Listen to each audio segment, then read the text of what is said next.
Hello साथियों, welcome to जीजल्स। आप सभी को टीम विक्रम का नमस्कार। दुनिया की हवा बदल चुकी है और उस हवा में अब सबसे तेज उड़ान भर रही है हमारी भारतीय वायुसेना। चीन को पछाड़कर भारत अब दुनिया की तीसरी सबसे ताकतवर वायुसेना बन चुका है।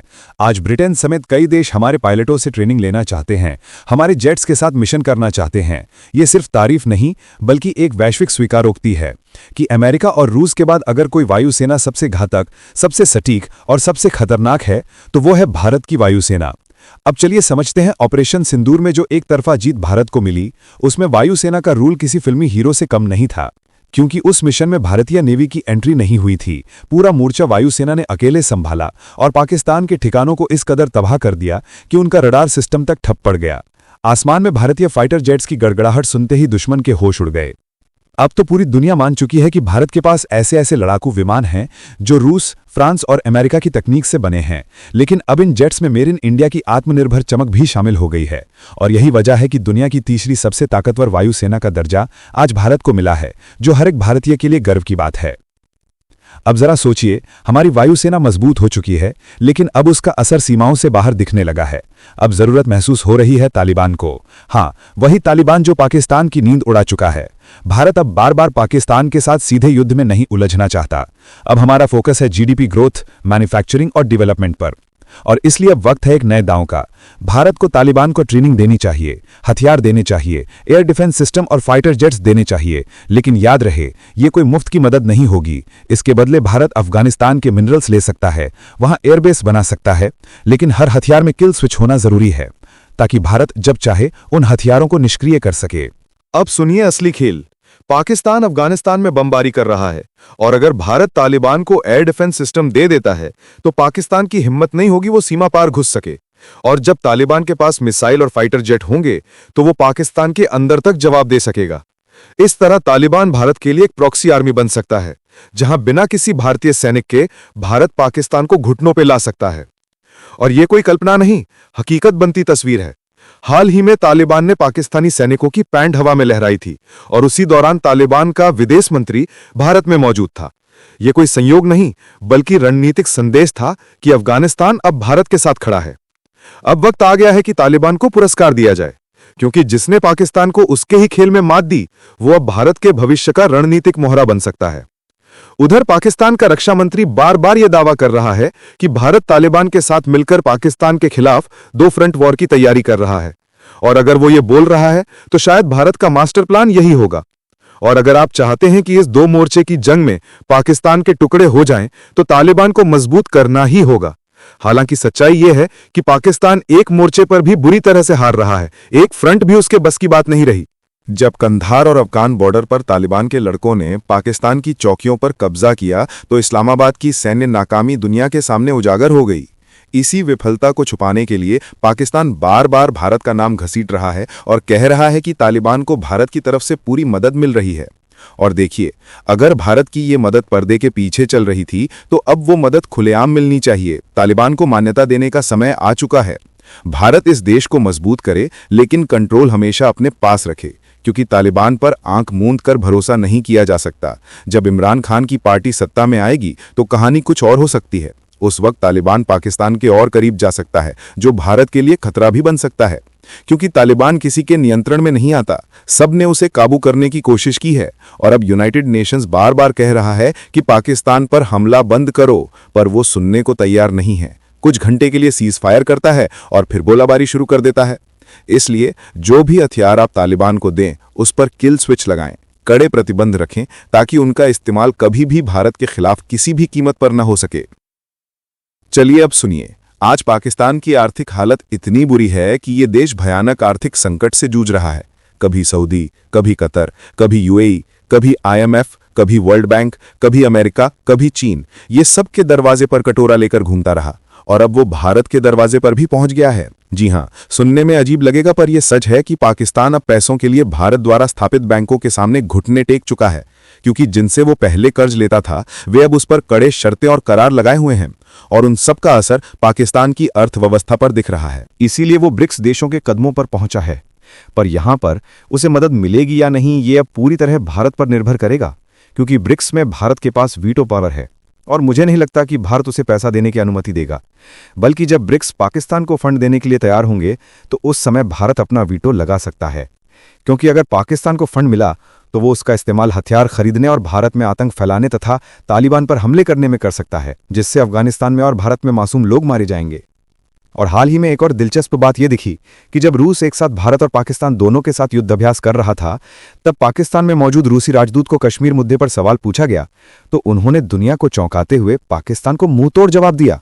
उनके जवाब सुनकर हर एक भारतीय का विश्वास और भी पक्का हो गया कि रूस हमेशा से भारत का रहा है, भारत का है और भारत का ही रहेगा। सोचिए कि जो रूस के राजदूत पाकिस्तान में हैं, उन्हें आमतौर पर पाकिस्तान के पक्ष में बोलने चाहिए, पर वे पाकिस्तान की जमीन पर भी भारत के पक्ष में बोल रहे हैं और पाकिस्तान को कड़ा जवाब दे रहे हैं। इसके पीछे की साफ वजह यही है कि भारत और पाकिस्तान की तुलना नहीं की जा सकती। भारत हर मामले में गहरा आगे निकल चुका है, बहुत आगे निकल चुका है। अब पाकिस्तान की तुलना तालिबान से होनी चाहिए। भारत को यह भी सुनिश्चित करना चाहिए कि पाकिस्तान तालिबान के साथ ही उलझा रहे और भारत को रूस, चीन, अमेरिका के साथ अपने आर्थिक विकास पर काम करना चाहिए और जम्मू कश्मीर को स्विट्जरलैंड से भी ज्यादा विकसित बनाने की कोशिश करनी चाहिए। आप में से कई लोग ये सोच रहे होंगे कि आखिर तालिबान ने ऐसा क्या कर दिया कि आप उसे हथियार और एयर डिफेंस सिस्टम देने की बात कर रहे हैं।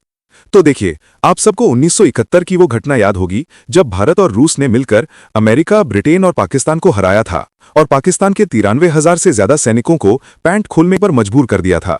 हालांकि तब युद्ध में भारत को काफी मशक्कत करनी पड़ी थी, तभी जाकर हमें जबरदस्त जीत मिली और पाकिस्तान के टुकड़े हुए। पर इस बार 2025 में तालिबान ने जो कर दिखाया है वो सिर्फ चौकियों पर कब्जा नहीं था। तालिबान ने पाकिस्तानी टैंकों पर कब्जा किया, उन पर अपना झंडा फहराया और पाकिस्तानी कई सैनिकों को बंदी बनाकर उनके पैंट अपनी बंदूक की नोक पर उठाकर हवा में लहरा दी, जुलूस निकाला।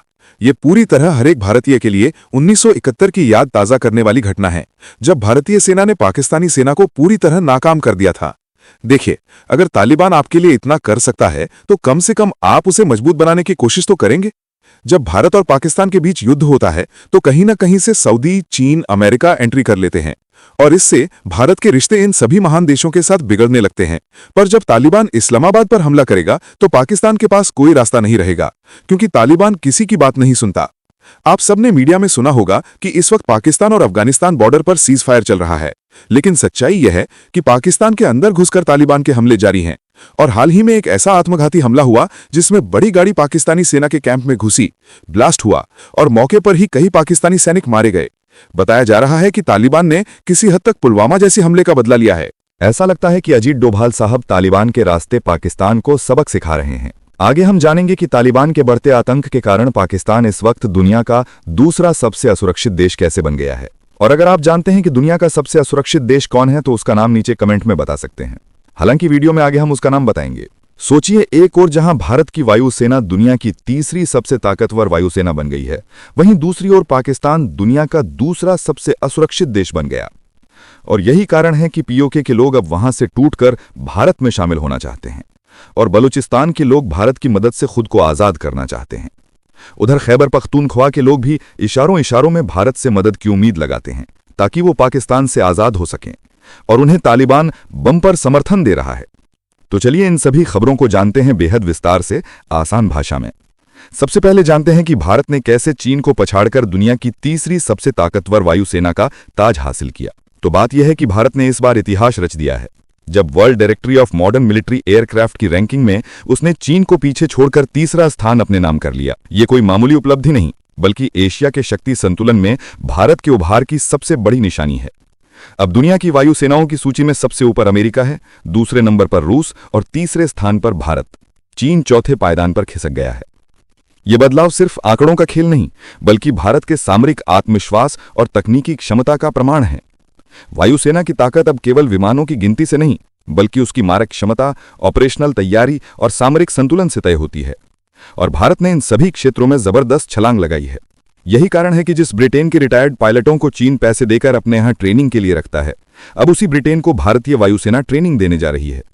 और अब अगर भारत की वायुसेना तीसरे स्थान पर पहुंच गई है तो इसमें हैरानी नहीं होनी चाहिए। अब समझते हैं कि भारत की ट्रूवेल रेटिंग और ऑपरेशन सिंदूर ने कैसे दुनिया को भारत की ताकत का एहसास कराया। तो भारत की ट्रूवेल रेटिंग 69.4 बताई गई है, जो बताती है कि भारत सिर्फ संख्या के बल पर नहीं, बल्कि रणनीतिक तैयारी और प्रशिक्षण के दम पर भी आगे बढ़ा है। भारत के पास 1716 विमानों का बेड़ा है, जिसमें लड़ाकू, हेलीकॉप्टर और ट्रेनर विमान शामिल हैं। यही नहीं, मई महीने में हुआ ऑपरेशन सिंदूर भारतीय वायुसेना की सटीक हमले की क्षमता का सबसे बड़ा सबूत बना। इस ऑपरेशन में भारत ने पाकिस्तान और पीओके में मौजूद कई सैन्य ठिकाने और रडार स्टेशन तबाह कर दिए, जबकि पाकिस्तान जवाबी हमला करने से पहले ही हक्का बक्का रह गया।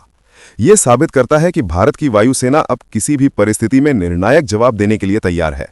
रूस और अमेरिका अभी भी अपने उच्च स्तर पर कायम हैं, लेकिन भारत का तीसरे स्थान पर पहुंचना दिखाता है कि आने वाले वर्षों में एशिया का आसमान पूरी तरह भारतीय शक्ति की गूंज से भरने वाला है। अब सुनिए पाकिस्तान के डर और भारत के नाम से उठते खौफ की पूरी कहानी। तो पाकिस्तान के रक्षा मंत्री ख्वाजा आसिफ ने जो बयान दिया, उसमें साफ झलक रहा है कि पाकिस्तान अंदर से कितना डरा हुआ है। उन्होंने टीवी पर खुलेआम कहा कि उनका देश 2 मोर्चों पर जंग के लिए तैयार है, पर असलियत यह है कि तालिबान के साथ हो रही भिड़ंत ने पाकिस्तान की हालत पहले ही कमजोर कर दी है। अब वो भारत का नाम लेकर अपनी जनता को एकजुट दिखाने की कोशिश कर रहा है। आसिफ ने कहा कि भारत बॉर्डर पर गंदा खेल खेल सकता है। असल में यह पाकिस्तान की पुरानी चाल है। जब भी अंदरूनी संकट आता है, वो भारत पर आरोप लगाकर ध्यान भटकाने की कोशिश करता है। यह बयान यह भी दिखाता है कि पाकिस्तान अब डर के साए में जी रहा है। तालिबान की तरफ से जो हमले हुए, उससे पाकिस्तानी सेना की कमजोरी उजागर हो चुकी है। ऐसे में आसिफ के ये शब्द किसी तैयारी का नहीं, बल्कि डर की आवाज हैं। चलिए अब समझते हैं कि पाकिस्तान तालिबान और अफगान शरणार्थियों से क्यों बौखलाया हुआ है। तो पाकिस्तान के अंदर तालिबान के खिलाफ हालिया संघर्ष ने उसकी नींद उड़ा दी है। कंधार और अफगान बॉर्डर पर जब तालिबान ने पाक चौकियों पर कब्जा कर लिया, तो ये इस्लामाबाद की सैन्य नाकामी का खुला सबूत था। अब जब जनता सवाल पूछने लगी है, तो सरकार अफगान शरणार्थियों पर ठेकरा फोड़ रही है। आसिफ कह रहे हैं कि अफगानों ने पाकिस्तान को आतंकवाद के सिवा कुछ नहीं दिया, लेकिन सच्चाई ये है कि दशकों से पाकिस्तान ही उन ताकतों को पनाह देता आया है जो अब उसी के खिलाफ खड़ी हैं। आज वही आतंकी समूह और तालिबान उसके लिए सिरदर्द बन गए हैं।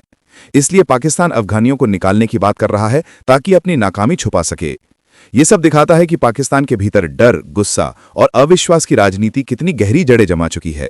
साथियों, आगे बढ़ने से पहले आप सभी को बता दूं कि अगर आप देश, दुनिया, डिफेंस और इकोनॉमी की 100 से ज्यादा खबरें एक साथ एक ही जगह पर एक ही समय में फटाफट रोज देखना चाहते हैं, तो कृपया हमारे साथ जी चिल्स चैनल पर जुड़िए, जहां हम रोज शाम 9 बजे आपके लिए दुनिया की तमाम सारी खबरें एक साथ लेकर आते हैं। जी चिल्स चैनल का लिंक आपको नीचे डिस्क्रिप्शन या कमेंट बॉक्स में मिल जाएगा। अब सुनिए पाकिस्तान की आर्थिक बेबसी और चीन के दरवाजे पर उसकी गुहार की पूरी कहानी।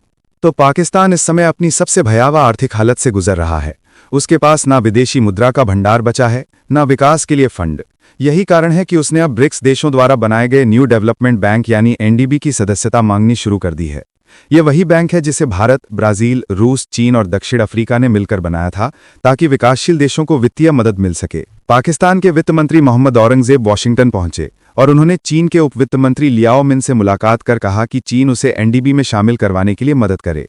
पाकिस्तान इस बैंक में शामिल होकर अंतर्राष्ट्रीय मुद्रा कोष और विश्व बैंक जैसी पश्चिमी संस्थाओं की पकड़ से बाहर निकलना चाहता है, क्योंकि इन संस्थानों की कठोर शर्तों ने पाकिस्तान की कमर तोड़ दी है। एनडीबी में शामिल होने की उसकी कोशिश दरअसल अपने पुराने दोस्त चीन के सहारे सांस लेने की कोशिश है, क्योंकि इस बैंक के पास 100 अरब डॉलर की पूंजी है, जो पाकिस्तान जैसे कर्ज में डूबे देश के लिए ऑक्सीजन की तरह है। चलिए अब समझते हैं कि भारत की मौजूदगी से पाकिस्तान क्यों घबराया हुआ है और चीन पर उसकी निर्भरता क्यों बढ़ी है। तो पाकिस्तान को सबसे बड़ी बेचैनी इस बात की है कि जिस बैंक में वो घुसना चाहता है, उसकी नींव भारत ने रखी थी। भारत उस बैंक का सह-संस्थापक है और अब पाकिस्तान उसी के बनाए संस्थान की दहलीज पर झोली फैलाकर बैठा है और भारत पाकिस्तान के इस मांग पर वीटो कर सकता है। यह स्थिति पाकिस्तान के लिए शर्मनाक है, क्योंकि यह उसकी गिरती साख और कमजोर होती अर्थव्यवस्था का सबूत है। पाकिस्तान की आर्थिक समन्वय समिति ने पहले ही एनडीबी के सदस्यता को मंजूरी दी है, लेकिन असली खेल चीन के समर्थन पर टिका है। औरंगजेब ने चीन से न सिर्फ एनडीबी सदस्यता के लिए मदद मांगी, बल्कि आईटी, कृषि, उद्योग और खनिज क्षेत्रों में निवेश बढ़ाने की भी अपील की। असल में पाकिस्तान अब चीन का मोहरा बन चुका है। वो खुद निर्णय लेने की स्थिति में नहीं है। उसकी अर्थव्यवस्था की बागडोर अब बीजिंग के हाथों में है और यही वजह है कि इस्लामाबाद अब चीन के आगे सिर झुकाकर भारत की बनाई संस्था में प्रवेश पाने की भीख मांग रहा है। अब जानिए कि रूस ने पाकिस्तान को कैसे करारा जवाब देकर भारत की कूटनीति को मजबूत किया। तो रूस के राजदूत एल्बर्ट खोरेव का बयान सिर्फ एक कूटनीतिक टिप्पणी नहीं था, बल्कि यह भारत के समर्थन में दिया गया एक शक्तिशाली संदेश था। पाकिस्तान की पुरानी चाल यही रही है कि वो कश्मीर मुद्दे को अंतर्राष्ट्रीय मंचों पर उठाकर भारत पर दबाव बनाए। कभी अमेरिका का नाम लेता है, कभी संयुक्त राष्ट्र का, लेकिन इस बार रूस ने उसके सारे मंसूबों पर पानी फेर दिया। जब पाकिस्तानी न्यूज एंकर ने कोशिश की कि रूस से भारत के खिलाफ बयान निकलवाया जाए, तब एल्बर्ट खुरेव ने बड़ी शांति से कहा कि कश्मीर मुद्दे को भारत और पाकिस्तान को आपसी बातचीत से ही सुलझाना चाहिए। यह बयान पाकिस्तान के लिए सीधा झटका था, क्योंकि रूस वही बात कह रहा था जो भारत हमेशा से कहता आया है कि कश्मीर कोई वैश्विक मसला नहीं बल्कि द्विपक्षीय मामला है। रूस के इस रुख से पाकिस्तान की कूटनीति पूरी तरह धाराशायी हो गई। वहीं भारत को एक बार फिर अंतर्राष्ट्रीय स्तर पर नैतिक और राजनीतिक जीत मिल गई। ये साफ दिखा कि पुतिन की सरकार दिल्ली के साथ अपने भरोसेमंद रिश्तों को किसी भी कीमत पर कमजोर नहीं करेगी। चलिए अब समझते हैं कि पाकिस्तान की रणनीति क्यों असफल रही और भारत को कैसे मिला बड़ा फायदा। तो पाकिस्तान की मीडिया और उसके नेता बार बार कोशिश करते हैं कि कश्मीर का मुद्दा दुनिया के सामने लाकर भारत को घेरा जाए, लेकिन रूस ने यह स्पष्ट कर दिया कि कोई तीसरा पक्ष इसमें दखल नहीं देगा। यह वही बात है जो भारत संयुक्त राष्ट्र में वर्षों से कहता आया है। रूस का यह रुख न सिर्फ पाकिस्तान की उम्मीदों पर ताला लगा गया, बल्कि इस्लामाबाद की अंतर्राष्ट्रीय साख पर भी गहरी चोट पहुंचा गया। पाकिस्तान की कोशिश थी कि रूस को भी चीन की तरह अपने पक्ष में खड़ा कर ले, लेकिन रूस ने भारत से अपने दशकों पुराने भरोसे और सहयोग को तरजीह दी। इससे भारत को यह फायदा मिला कि उसकी विदेश नीति और भी मजबूत साबित हुई, जबकि पाकिस्तान फिर अकेला पड़ गया। अब दुनिया के सामने ये बात और स्पष्ट हो गई कि भारत का रुख जिम्मेदार और संतुलित है, जबकि पाकिस्तान की राजनीति सिर्फ धमकियों और झूठे प्रचार पर टिकी हुई है। अब समझिए तालिबान के हाथों पाकिस्तान की बेइज्जती और 93,000 ट्रेंड की पूरी कहानी। तो तालिबान और पाकिस्तान के बीच जो सीमा युद्ध हुआ, उसने इतिहास के पन्नों को फिर से खोल दिया है। इस बार अफगान लड़ाकों ने पाकिस्तान की सेना को उसी अंदाज में हराया जैसा 1971 में भारत ने किया था। तालिबान ने पाकिस्तानी चौकियों पर कब्जा कर लिया, उनके टैंकों पर झंडा फहराया और भागे हुए पाक सैनिकों की पैंटें उठाकर दिखाईं। ये दृश्य पूरी दुनिया के लिए हास्यास्पद और पाकिस्तान के लिए अपमानजनक था। सोशल मीडिया पर भारतीय और अफगान यूजर्स ने 93,000 टैग चलाकर पाकिस्तान की पुरानी हार को ताज़ा कर दिया। लोग वही तस्वीरें साझा कर रहे हैं जिसमें भारत के लेफ्टिनेंट जनरल जगजीत सिंह अरोड़ा के सामने पाकिस्तान के लेफ्टिनेंट जनरल नियाजी आत्मसमर्पण के दस्तावेज पर हस्ताक्षर कर रहे थे। ये वही क्षण था जब 93,000 पाकिस्तानी सैनिकों ने आत्मसमर्पण किया था और पाकिस्तान के टुकड़े हुए थे। अब तालिबान की जीत ने उस ऐतिहासिक पराजय को फिर से जिंदा कर दिया है और इस्लामाबाद की साख को मिट्टी में मिला दिया है। एक तरह से देखा जाए तो ऑपरेशन सिंदूर के बाद भारत पाकिस्तान का जो बुरा हाल करने वाला था लेकिन अधूरा रह गया, अब उस काम को तालिबान ने पूरा कर दिया है। चलिए अब समझते हैं कि यह घटना पाकिस्तान की साख, सेना और राजनीति पर क्या असर डाल रही है। तो पाकिस्तान की सेना जो हमेशा खुद को मुस्लिम दुनिया की सबसे ताकतवर फौज बताती आई है, अब उसी पर हंसी उड़ाई जा रही है। तालिबान ने न सिर्फ उसके टैंकों पर कब्जा किया, बल्कि उनके सैनिकों की पैंट उतारकर यह साबित कर दिया कि पाकिस्तान की ताकत अब सिर्फ दिखावे की है। अफगान एक्टिविस्ट और विदेशी पत्रकार इस घटना को 93,000 पैंट समारोह 2.0 कहकर मजाक बना रहे हैं। यह पाकिस्तान की मनोवैज्ञानिक हार है जिसने उसकी जनता में भी अविश्वास भर दिया है। अब यह साफ दिखने लगा है कि पाकिस्तान हर बार आत्मसमर्पण की परंपरा दोहराता है, कभी भारत के सामने तो अब तालिबान के सामने। इस हार से पाकिस्तान की अंतर्राष्ट्रीय साख को गहरी चोट लगी है और उसकी सेना की विश्वसनीयता पूरी तरह धराशायी हो चुकी है। जो देश पहले दूसरों को डराता था, अब खुद मजाक का विषय बन गया है। अब सुनिए वजीरिस्तान के इस हमले की असली सच्चाई और पाकिस्तान की डूबती हालत की कहानी। तो पाकिस्तान के नॉर्थ वजीरिस्तान में हुआ यह आत्मघाती हमला सिर्फ एक आतंकी घटना नहीं, बल्कि एक संकेत है कि पाकिस्तान अब अपने ही बनाए जाल में फंस चुका है।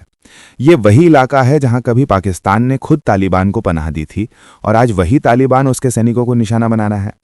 मीर अली इलाके में विस्फोटकों से भरी एक गाड़ी ने पाकिस्तानी सेना के कैंप की दीवार से टकराकर सब कुछ उड़ा दिया। यानी एक तरह से देखा जाए तो पुलवामा का बदला पूरा हो गया। इस बार धमाका इतना भयानक था कि कैंप की दीवारें चकनाचूर हो गईं और कई सैनिक मौके पर ही मारे गए। इसके बाद 3 उग्रवादी और अंदर घुसने की कोशिश कर रहे थे, लेकिन पाकिस्तानी सेना की जवाबी गोलीबारी में ढेर कर दिए गए। तालिबान ने इस हमले की जिम्मेदारी लेकर साफ कर दिया कि अब उसका निशाना पाकिस्तान है। सोशल मीडिया पर हमले के वीडियो वायरल हो गए हैं जिनमें घायल सैनिकों को हेलीकॉप्टर से उठाकर ले जाया जा रहा है। ये सब देखकर पाकिस्तान की जनता में भी डर और गुस्से का माहौल है, क्योंकि सेना जिसे कभी अभेद्य माना जाता था, अब खुद आतंकियों की बमबारी में बिखरती दिख रही है। चलिए अब समझते हैं कि तालिबान के बढ़ते आतंक ने पाकिस्तान को दुनिया का दूसरा सबसे असुरक्षित देश क्यों बना दिया है। तो अफगानिस्तान में तालिबान के सत्ता में आने के बाद पाकिस्तान को लगा था कि उसे एक नया रणनीतिक फायदा मिलेगा, लेकिन हुआ इसका उल्टा। तालिबान के भीतर से ही पैदा हुआ टीटीपी यानी तहरीक-ए-तालिबान पाकिस्तान अब अपने ही निर्माता देश के खिलाफ जंग छिड़ चुका है। पिछले 12 सालों में इस संगठन में पाकिस्तान की जड़ों को हिला दिया है। खैबर पख्तूनख्वा और बलूचिस्तान जैसे इलाकों में हर दिन गोलियों और बमों की गूंज सुनाई देती है। ग्लोबल टेररिज्म इंडेक्स की रिपोर्ट में साफ लिखा है कि पाकिस्तान अब बुर्किना फासो के बाद दुनिया का दूसरा सबसे आतंक प्रभावित देश है। टीटीपी के हमले 90% बढ़ चुके हैं और उसने पिछले साल 500 से ज्यादा लोगों की जान ले ली थी। ये वही पाकिस्तान है जो कभी आतंक को रणनीतिक हथियार कहता था और आज वही हथियार उसके खिलाफ इस्तेमाल हो रहा है। अब ये देश अपने ही बनाए आतंक के दलदल में धंस चुका है, जहां से निकलने का कोई रास्ता नजर नहीं आता। इस वीडियो में फिलहाल इतना ही। जल्द मिलते हैं एक और नई अपडेट के साथ। जाने से पहले वीडियो को लाइक करके चैनल को सब्सक्राइब कर लें। धन्यवाद।